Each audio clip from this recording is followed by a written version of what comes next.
ગોંડલનું રાજકીય તાપમાન ખૂબ વધેલું છે, કેમ કે એક તરફ ભારતીય જનતા પાર્ટીના ઉમેદવારો છે, બીજી તરફ આમ આદમી પાર્ટીના ઉમેદવારો છે અને જયરાજસિંહ જાડેજા અને જિગીશા પટેલ છે તેમનો જંગ છે તે વધારે તેજ બન્યો છે અને આજે મતદાનનો દિવસ છે અને પૂર્વ ધારાસભ્ય જયરાજસિંહ જાડેજા, તેમના પુત્ર ગણેશ જાડેજા અને ગોંડલના ધારાસભ્ય શું કહ્યું છે તે મામલે જ વાત કરવી છે।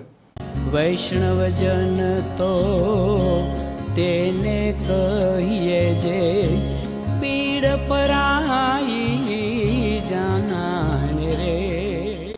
નમસ્કાર, આપ જોઈ રહ્યા છો નવજીવન ન્યૂઝ અને હું છું આપની સાથે તોફિક ગાંચી। ગુજરાતમાં આજે અનેક જગ્યા પર નગરપાલિકા, તાલુકા પંચાયત, જિલ્લા પંચાયત અને મહાનગરપાલિકાની સ્થાનિક સ્વરાજની ચૂંટણીનું મતદાન ચાલી રહ્યું છે। ગરમી પણ ખૂબ છે, લગ્નની સિઝન પણ છે અને આકરા તાપમાં લોકો મતદાન આપવા માટે નીકળી રહ્યા છે અને ગોંડલમાં પણ જે પ્રકારે આ આકરી ગરમીમાં રાજકીય ગરમી છે તે પણ ખૂબ વધેલી હતી। તેમાં એક તરફ આમ આદમી પાર્ટીના નેતા જિગીશા પટેલ છે તે ગોંડલના ગુંડારાજ, દાદાગીરી અને લોકો ભયના ઓથાર હેઠળ જીવી રહ્યા છે તે મુદ્દા તેમણે બનાવ્યા હતા। કાયદો વ્યવસ્થાને લઈને તેમણે સવાલો ઊભા કર્યા હતા અને ભાજપ પર વરસ્યા હતા અને તેમનું નિશાન હતું પૂર્વ ધારાસભ્ય જયરાજસિંહ જાડેજા અને તેમનું જૂથ। અને જે પ્રકારે પૂર્વ ધારાસભ્ય જયરાજસિંહ જાડેજાએ પણ આ ચૂંટણીની સભા દરમિયાન કહ્યું હતું કે ગોંડલને બદનામ કરનારા લોકો છે તેમને આ સ્થાનિક સ્વરાજની ચૂંટણીમાં મતદાનના દિવસે લોકો જવાબ આપશે અને આજે પૂર્વ ધારાસભ્ય જયરાજસિંહ જાડેજા,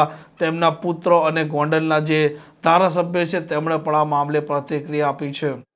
પ્રથમ તો હું બધા મતદારોને શુભેચ્છા પાઠવું છું કે શરૂઆતની 2 કલાકની અંદર મતદાનનો મને ઉત્સાહ જોવા મળ્યો છે।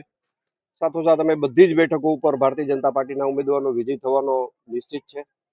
સાથોસાથ ગરમીની સિઝન હોવાથી શહેર અને તાલુકાની જનતાને મારી નમ્ર વિનંતી છે કે આજે કદાચ તાપમાન વધુ છે તો બધા શાંતિથી મતદાન કરો અને સમયસર મતદાન કરો એવી મારી, અને ભાજપ તરફી મતદાન કરો એવી મારી સૌને વિનંતી છે। આજે સ્થાનિક સ્વરાજ્યની ચૂંટણીમાં ગોંડલમાં શાંતિપૂર્વક મતદાન થઈ રહ્યું છે અને દરેક મતદારોને અપીલ કરું છું કે દરેક મતદારો આ ચૂંટણીનું પર્વ છે એટલે દરેકે મતદાન કરવું એ નૈતિક ફરજ બને છે। તો દરેક મતદારો મતદાન કરે વધુમાં વધુ અને કોઈ મતદાર મતથી વંચિત ન રહે એવી સમગ્ર જનતાને મારી અપીલ છે।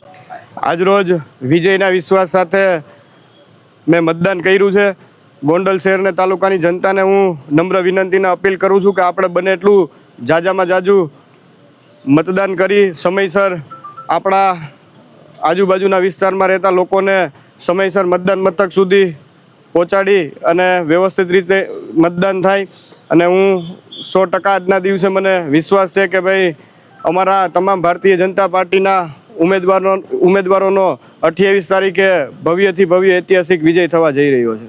આમ જોવાનું તે રહેશે કે ગોંડલના મતદારો જ્યારે આજે મતદાન કરી રહ્યા છે અને આવનારા દિવસોમાં કયા તેમના જનપ્રતિનિધિ તરીકે તેમને પસંદ કરે છે અને ગોંડલનું રાજકીય તાપમાન પણ આવનારા દિવસોમાં કેટલું વધે છે કે નથી વધતું તે પણ જોવાનું રહેશે।